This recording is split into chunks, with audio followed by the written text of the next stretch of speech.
نحمده ونصلي ونسلم على رسوله الكريم أما بعد فأعوذ بالله من الشيطان الرجيم بسم الله الرحمن الرحيم أياما معدودات فمن كان منكم مريضا أو على سفر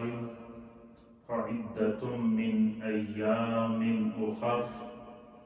وعلى الذين يطيقونه فدية طعام مسكين فمن تطوع خيرا فهو خير له وأن تصوموا خير لكم إن كنتم تعلمون صدق الله مولانا العظيم وصدق رسوله النبي الأمين الكريم الصلاة والسلام عليك يا سيدي يا رسول الله وعلى آلك وأصحابك يا سيدي يا حبيب الله. حضرات محترم، رمضان المبارک کا بابرکت مہینہ ہمارے درمیان اپنی تمام تر برکتوں کے ساتھ، رحمتوں کے ساتھ، عطاؤں کے ساتھ جاری ہے. گزشتہ درس میں نے آپ کی خدمت میں قرآن حکیم فرقان مجید کی سورہ البقرہ کی آیت نمبر 183، آیت نمبر 184 اور آیت نمبر 185، ان تین آیات کا ترجمہ پیش کیا تھا. ہمارا جو ٹاپک ہے وہ کہ کرونا وائرس اور اس جیسی مہلک امراض میں بہت سارے لوگ اس وقت ہزاروں کی تعداد میں مبتلا ہو گئے ہیں. ان کا امیون سسٹم اس وقت اس قابل نہیں ہے کہ وہ رمضان المبارک کا روزہ رکھ سکیں، یا وہ لوگ جو دائمی مریض ہیں، یا وہ لوگ جو عمر کے اس حصے کو پہنچ چکے ہیں کہ وہ کمزوری کی وجہ سے، نکاہت کی وجہ سے اور ضعف کی وجہ سے روزہ نہیں رکھ سکتے، یا وہ لوگ جن کو دائمی مرض لاحق ہے اور صحت کی کوئی امید نہیں ہے تو وہ لوگ بھی روزہ نہیں رکھ سکتے. تو ایسے لوگوں کے بارے میں قرآن و حدیث کا شرعی حکم کیا ہے، قرآن حکیم کی روشنی میں نے اس کے احکام گزشتہ درس میں بیان کر دیے تھے. اللہ کے پیارے حبیب لبیب نبی رحمت صلی اللہ تعالیٰ علیہ وآلہ وسلم نے ہمیں جو دین عطا فرمایا وہ دین بھی رحمت والا دین ہے، کیونکہ یہ دین جو نبی لے کر آیا ہے وہ نبی رحمت للعالمین ہے. تمام جہانوں کے لیے اللہ نے اس محبوب کو رحمت بنا کر بھیجا ہے، اور یہی وجہ ہے کہ اللہ کے حبیب علیہ الصلوۃ والسلام صحابہ اکرام کو یہ تعلیم دیا کرتے تھے کہ یسروا ولا تعسروا، کہ لوگوں کو دین کے احکام آسانی سے بتاؤ، آسان احکام لوگوں کو سکھاؤ، لوگوں کو مشکل میں نہ ڈالو. اسلام میں کوئی بھی عذر ہو وہ عذر اللہ کی بارگاہ میں مقبول ہوتا ہے، اور اس عذر کا اللہ اور اس کے رسول نے الٹرنیٹ پیش کیا ہے، حل پیش کیا ہے. تو قرآن حکیم فرقان مجید کی سورہ البقرہ کی آیت نمبر 184 میں اللہ تعالیٰ نے رمضان المبارک کی پہلے فضیلت بیان کی کہ یہ جو دن ہیں یہ گنتی کے دن ہیں، ایک مہینہ جو رمضان کا اللہ ہمیں عطا کرتا ہے، اور اس کی بڑی فضیلت ہے. انشاءاللہ میں آگے اگلے درس میں رمضان کی فضیلت، روزے کی فضیلت اور روزہ دار کی فضیلت اس پر بھی گفتگو کروں گا،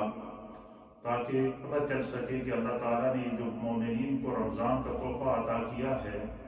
اس کے اندر خدا نے کتنی برکات رکھی ہیں. پھر اللہ پاک فرماتا ہے فمن کان منکم مریضا او علی سفر فعدۃ من ایام اخر، کہ اگر تم میں سے کوئی شخص مریض ہے یا سفر میں ہے، اس مرض سے مراد وہ مرض ہے جو عارضی اور وقتی بندے کو لاحق ہو اور بعد میں ٹھیک ہو جائے۔ مثلا یہ آج کل کرونا وائرس کی وبا چل رہی ہے، اور اس میں جو لوگ اس وائرس میں مبتلا ہیں یا جن لوگوں کا امیون سسٹم کمزور ہے، ان کو بار بار پانی پینا پڑتا ہے، دوائیں کھانی پڑتی ہیں، اور آکسیجن لینی پڑتی ہے، اور مختلف جو ہے وہ اپنے آپ کی اپنی جان کی حفاظت کے لیے مختلف انہوں نے حربے استعمال کرنے پڑتے ہیں، تو یہ معذور شرعی کہلائیں گے۔ تو ان کے لیے حکم یہ ہے کہ یہ بیماری ان کی دائمی نہیں ہے، یہ وقتی بیماری ہے اور بعد میں یہ ٹھیک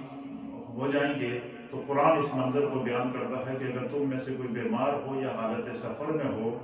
فعدۃ من ایام اخر، تو اسے چاہیے کہ وہ یہ بیماری کے دن گزرنے کے بعد جب وہ ٹھیک ہو جائے، یا سفر جو کر رہا ہے جب وہ سفر ختم ہو جائے، تو وہ پھر بعد میں ان دنوں کی کیا کر لے، قضا کر لے۔ اور کچھ لوگ وہ ہیں کہ جو بالکل معذور ہیں اور وہ ان کے ٹھیک ہونے کی کوئی امید نہیں ہے، ڈاکٹر بھی کہہ رہے ہیں کہ ان کا یہ جو مرض ہے یہ دائمی مرض ہے، تو یہ ان کو ڈاکٹر روزہ رکھنے سے منع بھی کرتے ہیں۔ تو اور کچھ وہ ہیں کہ جو مثلا بزرگ ہیں، ضعیف ہیں، شیخ فانی ہو چکے ہیں، کہ بالکل جو ہے وہ عمر کے اس حصے میں ہیں کہ اب وہ ان کے لیے روزہ رکھنا ان کی صحت کے لیے ممکن ہی نہیں ہے۔ پھر اسی طریقے سے کچھ ہماری وہ خواتین جو مثلا مختلف عوارض کے اندر مبتلا ہوتی ہیں، جیسے خواتین کے منتھلی جو پیریڈز ہوتے ہیں، جب ان دنوں کے اندر اگر رمضان کے مہینے میں کوئی خاتون منتھلی پیریڈ کے اندر مبتلا ہوگی، تو جتنے دن اس کو وہ پیریڈ گزریں گے اتنے دن وہ نہ روزہ رکھے گی نہ نماز پڑھے گی، اور بعد میں اس کے لیے حکم یہ ہے کہ وہ اللہ نے نمازیں تو اس کی معاف کر دی ہیں، اور لیکن وہ روزے کی بعد میں قضا کرے گی۔ اسی طریقے سے بعض خواتین وہ ہیں کہ جو حاملہ ہوتی ہیں، ان کے پیٹ میں بچہ ہوتا ہے، اور ان کو جو ہے وہ انرجی کی، طاقت کی ضرورت ہوتی ہے، اور اگر وہ روزہ رکھیں تو ڈاکٹر کہتے ہیں کہ ان کا جو امیون سسٹم ہے وہ اتنا کمزور ہے کہ پیٹ کے اندر موجود بچے کو جو ہے وہ شدید نقصان پہنچ سکتا ہے، اس کی جان کو خدشہ ہے۔ تو ایسے بارے میں بھی ہمارے فقہا اور محدثین نے لکھا ہے کہ وہ عورت روزہ نہ رکھے، بعد میں جب وہ ٹھیک ہو جائے تو حالات سیٹ ہو جائیں، صحت سیٹ ہو تو وہ کیا کرے، اس روزے کی قضا کر لے۔ لیکن جو لوگ دائمی بیمار ہیں اور ٹھیک ہونے کی امید نہیں ہے اور عمر کے اس حصے میں پہنچ چکے ہیں کہ اب دوبارہ امید نہیں ہے کہ وہ ان روزوں کی قضا کر سکیں، تو اللہ تعالیٰ نے قرآن حکیم فرقان مجید کی سورہ البقرہ کی آیت نمبر 184 کے اندر فرمایا کہ وَعَلَى الَّذِينَ يُطِيقُونَهُ فِدْيَةٌ طَعَامُ مِسْكِينٍ، کہ وہ لوگ جن کے لیے روزے رکھنا دشوار ہو جائے، روزے کی طاقت نہیں رکھتے، وہ اب اس قابل نہیں ہے کہ وہ روزہ کی قضا کر سکیں، تو فرمایا کہ پھر ان کے لیے حکم یہ ہے کہ فدیۃ طعام مسکین، کہ وہ ایک مسکین کا 2 وقت کا کھانا جو ہے وہ ایک روزے کا فدیہ ادا کریں۔ اور اس کی تفصیل میں نے کل آپ کی خدمت میں جو ہے وہ پیش کر دی تھی کہ ایک روزے کا 2 وقت کا کھانا کم سے کم 5 پاؤنڈ یا زیادہ سے زیادہ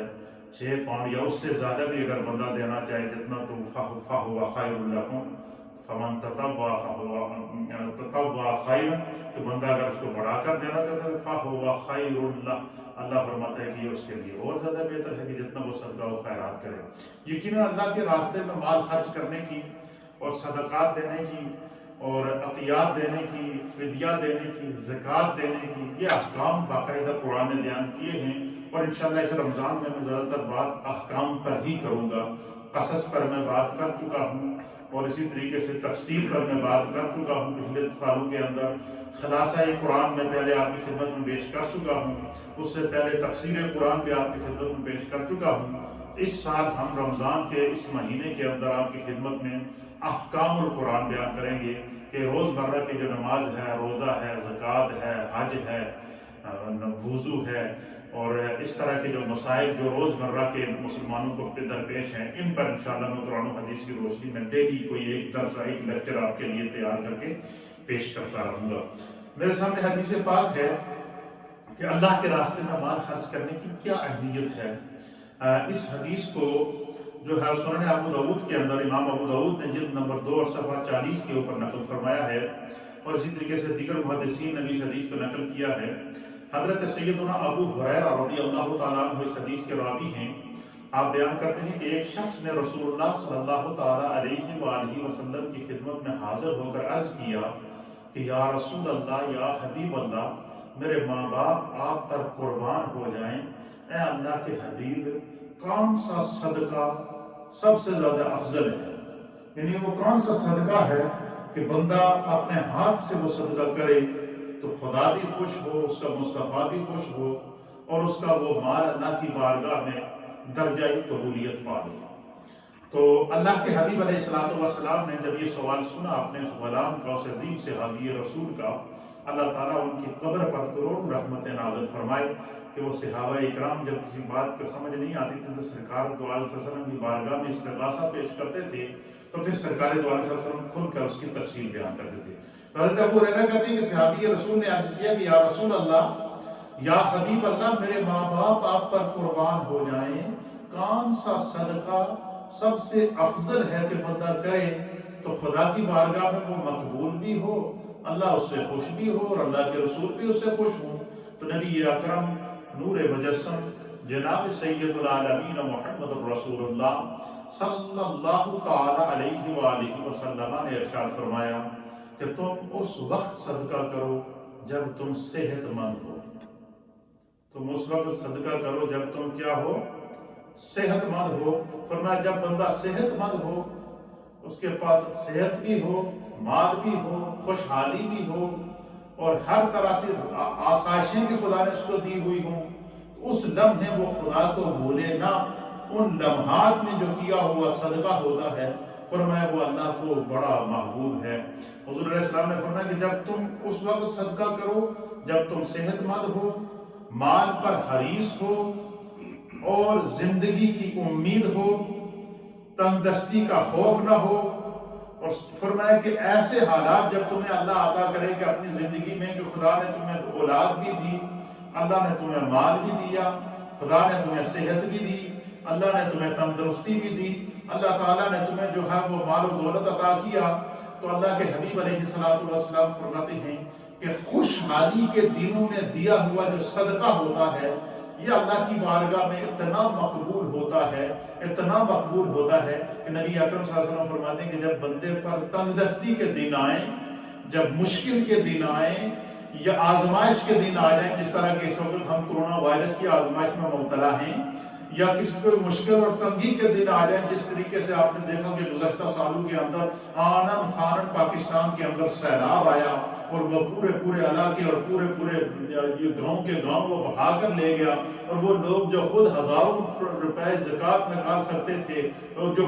بڑے بڑے بینک بیلنسوں کے مالک تھے، وہ بھی اپنے گھروں کی چھتوں پر کھڑے ہو کر جو وہ اس انتظار میں تھے کہ آسمان سے کوئی ہیلی کاپٹر آئے اور وہ کوئی کھانے پینے کی چیز پھینکے نیچے تاکہ ہمیں جو ہے وہ کھانے کے لیے کوئی چیز مل جائے۔ تو اللہ کے حبیب نے فرمایا کہ خوشحالی کے دنوں کے اندر جو بندہ اللہ کے راستے میں مال خرچ کرتا ہے، خوشحالی کے دنوں میں جو شخص اللہ کے راستے میں صدقہ دیتا ہے، تو فرمایا کہ ایک تو اس کا وہ صدقہ سب سے افضل صدقہ ہے، دوسرا اس صدقے کا خدا کی طرف سے اس کو فائدہ کیا ملتا ہے؟ فرمایا جب اس پر تنگ دستی کے دن آ جائیں، مشکل کے دن آ جائیں، آزمائش کے دن آ جائیں، یا کسی مصیبت کے اندر وہ گرفتار ہو جائے، تو اللہ کے حبیب نے فرمایا کہ خوشحالی کے دنوں میں کیا ہوا صدقہ، اچھے دنوں میں کیا ہوا صدقہ جو ہے وہ مشکل کے وقت میں اس کی مصیبت میں اس کے کام آ جاتا ہے، تو اللہ اس مصیبت سے اس کو بچا لیتا ہے، خدا اس مشکل سے اس کو بچا لیتا ہے۔ آپ نے یہ دیکھا ہوگا، ہمارے ناظرین اس وقت مجھے بڑے توجہ سے سن بھی رہے ہیں، اور اس کے علاوہ اس وقت ریڈیو کے ذریعے پورا علاقہ اس وقت مجھے سن رہا ہے، مائیں بہنیں میری سن رہی ہیں، بزرگ سن رہے ہیں، نوجوان سن رہے ہیں۔ ہمارا ایک مزاج بن چکا ہے، اور مزاج کیا بنا ہے؟ ہم اس وقت ہمیں صدقہ یاد آتا ہے جب ہمارے سر پر کوئی مصیبت آ جائے، ہمیں اس وقت خیرات یاد آتی ہے جب کسی پکڑ میں ہم آ جائیں. ہمیں اس وقت خدا یاد آتا ہے جب ہم کسی اللہ ہمیں پکڑ میں لے لے. اس لیے انسان کو جب خداوند قدوس زندگی میں موقع عطا فرماتا ہے، اچھائی کے دن عطا فرماتا ہے، خوشحالی کے دن عطا فرماتا ہے، تندرستی کے دن عطا فرماتا ہے، ان دنوں میں اللہ کے راستے میں مال کو خرچ کرنا چاہیے. اس کی ایگزامپل اللہ تعالیٰ ہمارے سامنے پیش کرتا ہے کہ اللہ کے پیارے حبیب نبی رحمت جناب سید العالمین محمد الرسول اللہ صلی اللہ تعالیٰ علیہ وآلہ وسلم کے جو اصحاب تھے، نبی پاک صلی اللہ علیہ وسلم کے صحابہ میں سے امیر المؤمنین، خلیفۃ المسلمین، افضل البشر بعد الانبیاء بالتحقیق حضرت سیدنا ابو بکر صدیق رضی اللہ تعالیٰ عنہ جو ہے وہ اللہ کے راستے میں اتنا مال خرچ کیا کہ جو کچھ گھر میں تھا وہ سب کا سب. ایک حدیث کے اندر آتا ہے حضور نے غزوہ تبوک کے موقع پر کہا کہ اسلام کو مال کی ضرورت ہے، تو صدیق اکبر نے اپنے گھر کی دیواروں پر ہاتھ پھیر کر تاکہ کوئی سوئی نہ رہ جائے جو اللہ کے رسول نے طلب کی ہو تو میں پیش نہ کروں. اور جب اللہ کے راستے میں مال پیش کیا، پھر اسی طریقے سے حضرت بلال رضی اللہ تعالیٰ عنہ کو بھاری قیمت میں خرید کر اسلام کے لیے آزاد کیا. تو کفار مشرکین جو بڑے بڑے تاجر تھے عرب کے، وہ آپس میں چیمو گوئیاں کرتے تھے کہ ابوبکر صدیق کا حضرت بلال پر یقیناً کوئی احسان ہوگا جس کے بدلے میں اللہ تعالیٰ نے جو ہے وہ ان کو جو ہے وہ انہوں نے حضرت بلال سے یہ بدلہ لیا اور احسان کیا ہے. تو اللہ تعالیٰ نے قرآن حکیم فرقان مجید میں مقام صدیق اکبر کو بیان کرتے ہوئے فرمایا وَسَيُجَنَّبُهَا الْأَتْقَى کہ جہنم کی آگ سے دور رکھا جائے گا وہ شخص الذی اتقى جو سب سے زیادہ متقی ہے. فرمایا کہ الذی یؤتی مالہ یتزکیٰ جو اپنے مال کو اللہ کے راستے میں صرف اس نیت سے دیتا ہے کہ وہ اللہ اس کو پاک کر دے، خدا اس کے مال کو پاک کر دے، اللہ اس کے کردار کو پاک کر دے، اللہ اس کی سوچ کو پاک کر دے، اللہ اس کے تصور اور تخیل کو پاک کر لے، اللہ اس کے اخلاص اور محبت کو اپنی بارگاہ میں قبول کرے. تب مال صدیق اکبر نے اخلاص کے ساتھ خرچ کیا. خداوند قدوس نے قیامت تک آنے والی انسانیت کے لیے سیدنا صدیق اکبر کے عمل کو ایگزامپل بنا دیا. اسی طریقے اللہ کے حبیب فرماتے ہیں کہ خوشحالی کے دنوں میں دیا ہوا صدقہ خدا کی بارگاہ میں قبول ہوتا ہے. اسی طریقے سے نبی پاک صلی اللہ علیہ وسلم نے حضرت ابوبکر صدیق کے اس اخلاص کو نہ صرف خدا نے، اللہ نے اس حضرت ابوبکر صدیق کے مال کو پاک قرار دیا، اللہ نے صدیق اکبر کے اخلاص کو کائنات کے لیے ایگزامپل بنایا. اور مصطفیٰ کریم نے صدیق اکبر کے مال کے بارے میں کیا فرمایا؟ حضور نے فرمایا دنیا میں کوئی بندہ ایسا نہیں ہے کہ جس نے اسلام پر کوئی نہ کوئی احسان کیا ہو تو میں محمد نے اس کا احسان نہ اتار دیا ہو الا ابا بکر، مگر ابو بکر نے اسلام پر جو احسان کیے ہیں. میرے آقا فرماتے ہیں کہ ابو بکر نے جو اسلام پر احسان کیے ہیں اپنے مال کے ذریعے، اپنے کردار کے ذریعے، اپنے خاندان کے ذریعے، اپنی جان کے ذریعے جو اسلام کے اوپر آپ نے احسانات کیے ہیں، میرے آقا فرماتے ہیں کہ ابو بکر کے اس احسان کا بدلہ میرا رب ہی اس کو عطا فرمائے گا. اس سے بڑی سعادت کوئی ہو سکتی ہے؟ تو نبی پاک صلی اللہ تعالیٰ علیہ وسلم نے فرمایا کہ بہترین صدقہ کیا ہے کہ بندہ اس وقت صدقہ کرے جب تم صحت مند ہو، اس وقت صدقہ کرو جب تم صحت مند ہو، اس وقت صدقہ کرو جب تمہارے پاس مال و دولت موجود ہو، اس وقت صدقہ کرو جب تمہارے اوپر تنگ دستی نہ ہو. تو فرمایا ان دنوں میں کیا ہوا صدقہ بندے کو تنگ دستی سے بھی بچا کے رکھتا ہے، آزمائش سے بھی بچا کے رکھتا ہے. اللہ کے حبیب علیہ الصلوۃ والسلام نے جو ہے وہ اس طرف ترغیب دلوائی ہے. پھر اسی طریقے سے جو لوگ مختلف عوارض کے اندر آتے ہیں، مشکلات کے اندر آتے ہیں، مشکلات اور بیماریوں کے اندر آنے کی جہاں اور وجوہات ہیں، اس میں سے ایک وجہ یہ بھی ہوتی ہے کہ ہم لوگ مشکل میں خدا کو یاد کرتے ہیں، بعد میں بھول جاتے ہیں. آپ نے دیکھا ہوگا جب زلزلے آئے،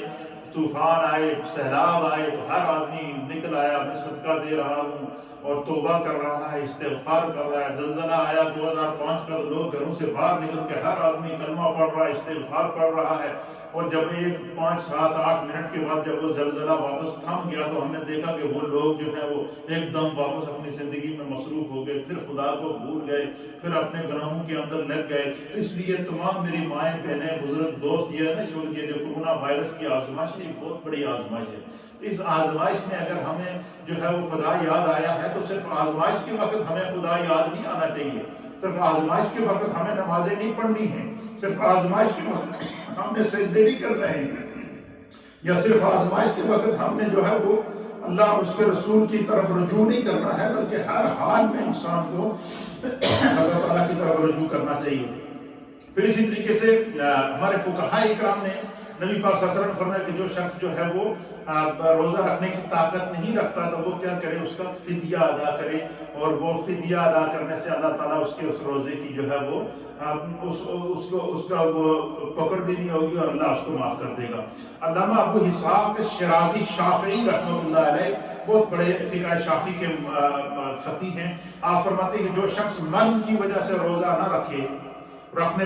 روزہ رکھنے پر قادر نہ ہو، روزہ رکھنے کی وجہ سے اس کا مرض بڑھنے کا اندیشہ ہو، اور اس کے مرض کو ظاہر ہونے کی کوئی توقع بھی نہ ہو، تو فرمایا کہ اس پر جو ہے وہ یہ ہے کہ وہ روزے کا فدیہ ادا کرے۔ اور اگر مرض کو ظاہر ہونے کی توقع ہو کہ مرض بعد میں ٹھیک ہو جائے گا، تو اسے اگر وہ وقتی طور پر فدیہ ادا کرتا ہے، اور بعد میں اگر وہ بندہ صحت مند ہو جائے تو اسے چاہیے کہ وہ بعد میں روزے کی قضا بھی کر لے۔ تو اگر وہ روزے کی قضا کر لے گا تو یہ تقوی کا سب سے اعلیٰ معیار ہے کہ اس نے اس روزے کا فدیہ بھی دیا اور اس کی قضا بھی ادا کر دی۔ فَهُوَ خَيْرٌ لَكُمْ، اس سے بہتر اور کوئی چیز نہیں ہے، اس سے خدا بھی خوش ہوتا ہے اور اس کے مصطفیٰ بھی خوش ہوتے ہیں۔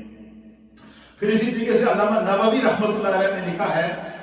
شرح المہذب جلد نمبر 6 اور صفحہ 256 کے اوپر، مطبوعہ دارالفکر بیروت کی ہے، آپ فرماتے ہیں کہ جو شخص کسی ایسے مرض کے اندر مبتلا ہوا، جو شخص کسی ایسے مرض کی وجہ سے روزہ رکھنے سے عاجز ہو کہ جس مرض کا ظاہر ہونا متوقع ہو، تو اس وقت اس کے لیے روزہ رکھنا لازم نہیں ہے۔ اس کو چاہیے کہ وہ جب مرض ظاہر ہو جائے تو بعد میں اس کی قضا کر لے۔ لیکن اگر اس نے ایسا مرض لاحق ہو گیا کہ ڈاکٹر اور طبیب یہ کہتے ہیں کہ اب اس کا مرض دائمی مرض ہے، تو فرمایا کہ وہ اس کے اوپر کیا کرے، وہ فدیہ ادا کر لے، جو اللہ تعالیٰ اس کو جو ہے وہ معاف کر دے گا۔ اسی طریقے سے حدیث پاک کے اندر بھی مختلف روایات کے اندر صحابہ اکرام کا عمل بھی بتایا جاتا ہے۔ امام بخاری رحمۃ اللہ علیہ لکھتے ہیں، حضرت جابر بن عبداللہ رضی اللہ تعالیٰ عنہ بیان کرتے ہیں کہ رسول اللہ صلی اللہ تعالیٰ علیہ وسلم نے ایک سفر میں بھیڑ دیکھی۔ حضور علیہ السلام ایک سفر میں جا رہے تھے تو آپ نے دیکھا کہ آگے بھیڑ لگی ہوئی ہے، بہت سارے لوگ جمع ہیں، اور آپ نے دیکھا کہ ایک شخص زمین پر پڑا ہوا ہے، بے ہوش ہے، لوگ اس کے اوپر سایہ کیے ہوئے ہیں۔ تو اللہ کے حبیب علیہ السلام نے پوچھا کہ اس کو کیا ہوا؟ تو لوگوں نے عرض کیا کہ یہ روزہ دار ہے، اس نے روزہ رکھا ہے اور سفر کی وجہ سے یہ بے ہوش ہو گیا ہے۔ تو نبی اکرم صلی اللہ تعالیٰ علیہ وسلم نے فرمایا کہ سفر کے اندر اپنے آپ کو مشقت میں ڈال کر روزہ رکھنا یہ نیکی نہیں ہے۔ حضور نے فرمایا کہ جب خدا نے تمہیں اختیار دیا ہے کہ جب بندہ مسافر ہو یا مریض ہو تو وہ روزہ نہ رکھے، بعد میں اس کی قضا کر لے، یا دائمی مرض ہو تو وہ روزے کا فدیہ ادا کر لے، یہ ساری وہ شرعی رخصتیں ہیں جو اللہ اور اس کے رسول نے ہمیں عطا فرمائی۔ اسی طریقے سے حضرت انس بن مالک رضی اللہ تعالیٰ عنہ بیان کرتے ہیں، آپ کہتے ہیں کہ نبی اکرم صلی اللہ تعالیٰ علیہ وسلم کے ساتھ مجھے سفر کرنے کی سعادت حاصل ہوئی۔ حضرت انس اس منظر کو خود بیان کرتے ہیں کہ مجھے نبی اکرم صلی اللہ تعالیٰ علیہ وآلہ وسلم کے ساتھ سفر کرنے کی سعادت حاصل ہوئی۔ تو سفر کے ساتھ جو سفر کرتے اور روزہ دار اور روزہ رکھنے والے کہ نبی پاک صلی اللہ تعالیٰ علیہ وسلم نے جو ہے وہ فرمایا کہ سفر کی حالت میں اللہ تعالیٰ نے تمہیں روزے کی رخصت دی ہے، اور جو بندہ سفر کی حالت میں جو ہے وہ روزہ نہیں رکھتا اس پر کوئی گرفت نہیں ہے۔ اسی طریقے سے جو ہے وہ فقہاء اور محدثین اکرام نے جو ہے وہ تمام فقہاء اکرام کے علامہ ابن عابدین شامی رحمۃ اللہ علیہ، یہ فقہ حنفی کے بہت بڑے فقیہ ہیں، فتاوی شامی آپ کا جو ہے وہ بہت عظیم و شان فقہ حنفی کی کتاب ہے، جس کے اوپر تمام فقہاء اور مفتیان اکرام فتویٰ جاری کرتے ہیں۔ آپ فرماتے ہیں کہ سفر کی حالت میں یا دائمی مرض کی حالت میں جو ہے وہ بندہ روزے کی بعد میں قضا کر لے، یا دائمی مرض ہو تو وہ اس کا فدیہ ادا کرے۔ یہی حکم قرآن کا بھی ہے، یہی حکم حدیث کا بھی ہے، اور یہی حکم رسول اللہ صلی اللہ تعالیٰ علیہ وآلہ وسلم نے ارشاد فرمایا۔ اس کے اوپر آپ قرآن حکیم کی دلیل پیش کرتے ہیں کہ اللہ فرماتا ہے کہ الذین یطیقونہ، کہ جو بندہ اس کے راستے میں روزہ رکھنے کی طاقت نہ رکھتا ہو، جو ہے وہ اس روزے کے کیا کرے، وہ فدیہ تو طعام مسکین، کہ وہ فدیہ عطا کرے۔ اسی طریقے سے جو ہے وہ حضرت ابن عباس رضی اللہ تعالیٰ عنہ فرماتے ہیں کہ وَعَلَى الَّذِينَ يُطِيقُونَهُ فِدْيَةٌ طعام مسکین کی تفسیر کے اندر لکھتے ہیں، آپ فرماتے ہیں، حضرت ابن عباس رضی اللہ تعالیٰ عنہ فرماتے ہیں کہ ایک مسکین کو بندہ کھانا کھلائے اور ایک بندے کو 2 وقت کا کھانا کھلائے کیونکہ وہ روزے کی طاقت نہیں رکھتا، تو فرمایا کہ ایک روزے کا فدیہ ایک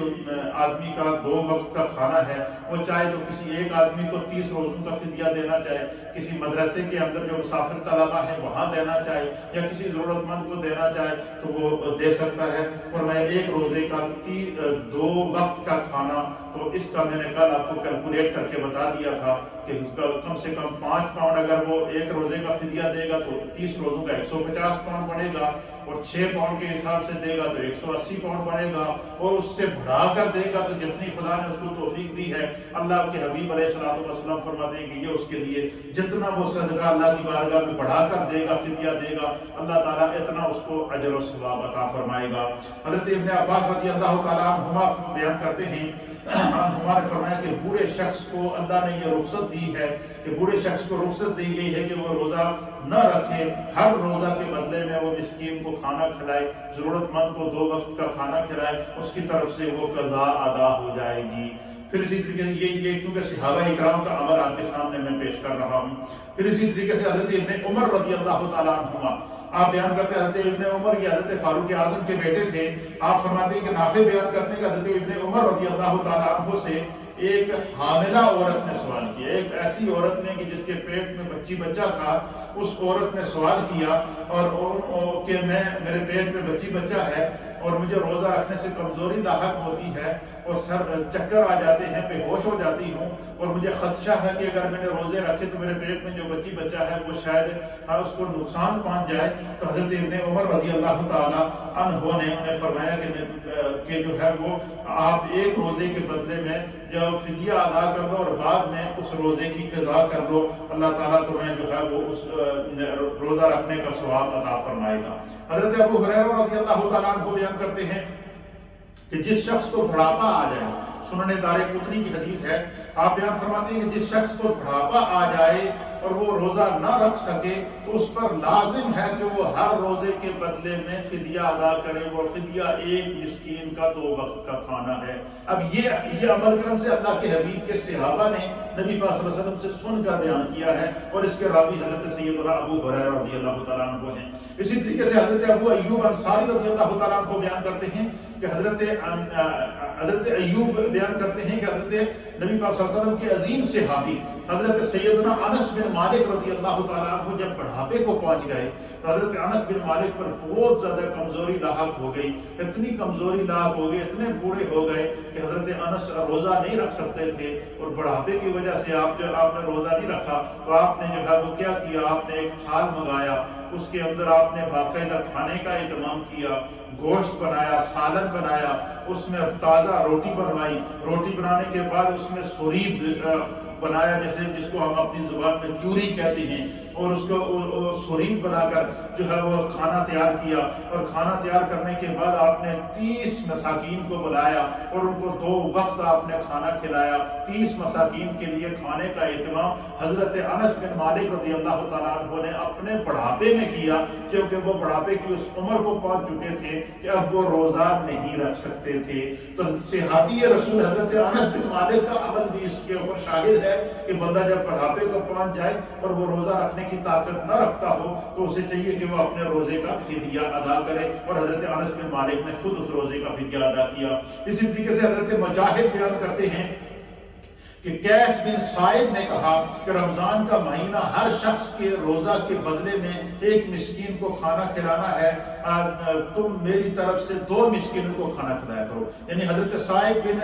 قیس بن سائد یہ جب بڑھاپے کو پہنچے اور دائمی مرض لگ گیا، روزہ نہیں رکھ سکتے تھے، تو انہوں نے جو ہے وہ جو فدیہ روزے کا ادا کیا۔ پہلے دیکھیں ایک مسکین کا 2 وقت کا کھانا ہے، لیکن حضرت سائد بن حنیف قیس بن سائد کہتے ہیں کہ میں نے جو ہے وہ ایک مسکین کو جو ہے وہ 2 وقت کا کھانا جو ہے وہ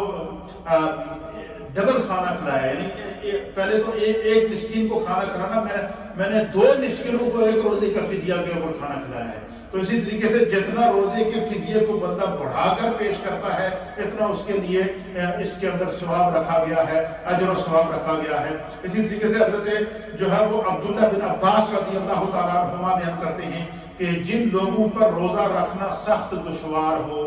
تو وہ کیا کریں، آپ فرماتے ہیں کہ وہ ایک مسکین کو کھانا کھلا دیں اور وہ جو ہے وہ اس روزے کا فدیہ ادا کر لیں۔ یہ حضرت ابن عباس رضی اللہ تعالیٰ عنہ سے روایت ہے کہ بوڑھا مرد اور بوڑھی عورت جب روزہ نہ رکھ سکیں تو وہ فدیہ دے دیں۔ حضرت عبداللہ بن عمر اور حضرت انس نے حاملہ عورت کو جو ہے وہ فدیہ دینے کی تاکید فرمائی ہے۔ یہ سارے وہ عمل ہیں جو نبی پاک صلی اللہ علیہ وسلم کے صحابہ اکرام نے خود بھی کیے ہیں اور اس کو آگے کرنے کا ارشاد بھی فرمایا ہے، اور صحابہ اکرام کا کوئی بھی عمل سنت رسول یا دین مصطفیٰ سے منحرف نہیں ہوتا تھا۔ اسی طریقے سے آج کل کے جو صورتحال ہے کرونا وائرس کی حالت میں، اس کے اوپر جو ہے وہ یہ دیکھیں کہ اسلام بہت بڑا دین رحمت ہے۔ میرے سامنے حدیث پاک ہے اور اس حدیث کو امام مسلم نے صحیح مسلم کی حدیث نمبر 1115 پر نقل کیا ہے۔ حضرت جابر بن عبداللہ رضی اللہ تعالیٰ عنہ اس حدیث کے راوی ہیں۔ آپ بیان کرتے ہیں کہ رسول اللہ صلی اللہ تعالیٰ علیہ وآلہ وسلم نے ارشاد فرمایا، علیکم برخصت اللہ الذی رخص لکم۔ حضور علیہ الصلوۃ والسلام نے فرمایا کہ اللہ تعالیٰ نے تمہارے لیے جو رخصت دی ہے، جو مطلب مشکل میں جو اللہ نے بیماری کی حالت میں جو خدا نے تمہیں رخصت دی ہے، بڑھاپے کی حالت میں اللہ نے جو تمہیں رخصت دی ہے، یا سفر کی حالت میں جو اللہ نے تمہیں رخصت دی ہے کہ مسافر روزہ نہ رکھے، یا سفر کی حالت میں مسافر کو رخصت دی گئی ہے کہ وہ سفر کی جب شرعی سفر شروع ہو تو وہ نماز کو قصر کر کے پڑھے۔ یہ ساری رخصتیں اللہ کا دین ہمیں عطا فرماتا ہے۔ حضرت جابر بن عبداللہ کہتے ہیں نبی پاک صلی اللہ علیہ وسلم نے فرمایا کہ علیکم برخصت،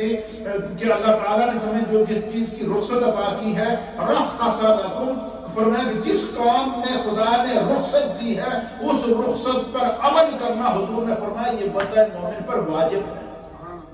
یعنی یہ دین اتنا، اسلام اتنا رحمت والا دین ہے، اسلام اتنا کرم والا دین ہے، لہذا اگر کسی کو دائمی مرض لاحق ہے، وہ روزہ نہیں رکھ سکتا تو وہ روزے کا فدیہ ایک مسکین کا 2 وقت کا کھانا ادا کر لے یا اس سے بڑھا کر پیش کر دے، اور یہ پہلے سے ادا کر دینا چاہیے تاکہ ضرورت مندوں کے وہ کام آ سکے۔ ہمارے یہاں لوگوں کی یہ ہوتی ہے کہ وہ صدقات اور خیرات نکال کر گھروں میں رکھ دیتے ہیں، جی بعد میں ادا کریں گے، تو اس طریقے سے نہیں کرنا چاہیے۔ صدقات اور خیرات کو فوری طور پر اسی وقت ادا کر دینا چاہیے، یا یہ ایک بوجھ ہوتا ہے انسان کے اوپر جو اس کو اٹھائے پھرتا ہے۔ مثلا ایک بندے نے روزوں کا فدیہ نکال کے اپنے پاس رکھ دیا، بعد میں جناب دیکھوں گا اور کسی کو تلاش کر کے دے دوں گا، تو وہ اس نے رکھا، اب زندگی کا تو کوئی پتہ نہیں، ابھی اس نے روزوں کا فدیہ رکھا ہوا اور اس کا انتقال ہو گیا۔ روزوں کا فدیہ رکھا ہوا ہے تو وہ اس کی یاداشت ہو گئی، اب وہ فدیہ تو ادھر ہی پڑا رہا، وہ صدقہ تو ادھر ہی پڑا رہا۔ اس لیے نبی پاک صلی اللہ علیہ وسلم نے فرمایا کہ اچھائی کے دنوں میں فوراً صدقہ ادا کر لینا چاہیے۔ اچھائی کے دنوں میں، راحت کے دنوں میں، خوشحالی کے دنوں میں فوری طور پر انسان کو صدقہ ادا کرنا چاہیے، اس لیے کہ فرمایا کہ صدقہ تو رد البلا، یہ صدقہ بلاؤں کو دور کرتا ہے۔ تو نبی پاک صلی اللہ علیہ وسلم نے اس حدیث کے اندر کیا فرمایا، امام مسلم کہتے ہیں حضور نے فرمایا کہ جس کام میں خدا نے تمہیں رخصت دی ہے اس پر عمل کرنا واجب ہے۔ رخصت پر عمل کرنا واجب ہو جاتا ہے کیونکہ یہ حکم خدا بھی ہے، حکم مصطفیٰ بھی ہے۔ پھر اسی طریقے سے حضرت عبداللہ بن عمر رضی اللہ تعالیٰ عنہ بیان کرتے ہیں کہ رسول اللہ صلی اللہ تعالیٰ علیہ وآلہ وسلم نے فرمایا کہ من لم یقبل رخصت اللہ کان علیہ من الاثم مثل جبال عرفہ۔ اللہ اکبر، سبحان اللہ وبحمدہ۔ حضرت عبداللہ بن عمر رضی اللہ تعالیٰ عنہ بیان کرتے ہیں کہ نبی اکرم صلی اللہ تعالیٰ علیہ وسلم نے فرمایا کہ اللہ تعالیٰ کی دی ہوئی رخصت کو قبول جس شخص نے نہیں کیا، یعنی اللہ نے رخصت دی کہ بندہ بیمار ہے تو روزہ نہ رکھے، کیونکہ قرآن میں اللہ فرماتا ہے وَلَا تُلْقُوا بِأَيْدِيكُمْ إِلَى التَّهْلُكَةِ، کہ اپنے ہاتھ کو اپنے ہاتھوں سے ہلاکت میں نہ ڈالو۔ جس طریقے کے اس وقت کورونا وائرس کے جو مریض ہیں وہ بڑی مشکل زندگی گزار رہے ہیں، وہ اگر ایسے حالات میں روزہ رکھتے ہیں ان کی سانس، ان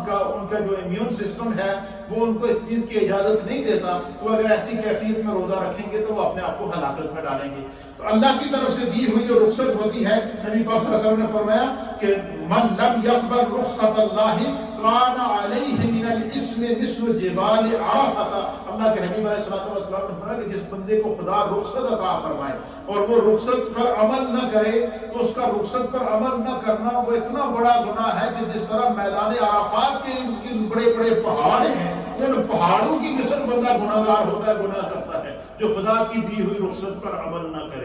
تو